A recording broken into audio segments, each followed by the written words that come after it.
How to add experience on Airbnb. Hey everyone, welcome back to the channel. In today's video, I'll walk you through the steps to add an experience on Airbnb quickly and easily. So without further ado, let's get started. So first thing first, launch the Airbnb app on your device and make sure that you're logged in with your account. And once inside, simply tap on your profile icon in the bottom right corner. Now scroll down until you find the support section, and under that section you can see the option labeled visit the help center. So simply tap on that to proceed. And once you are inside the help center, simply locate the experience host option and simply tap on it. And now select the option labeled managing your experience from the list.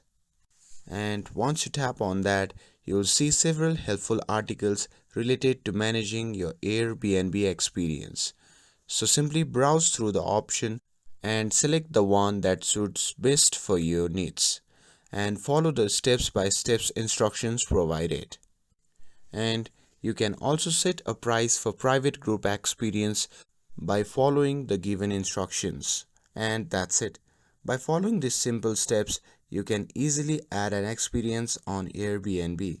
With this, if you found this video helpful, then don't forget to like, share and subscribe to get updated for more videos. Thanks for watching, and I'll see you in the next video.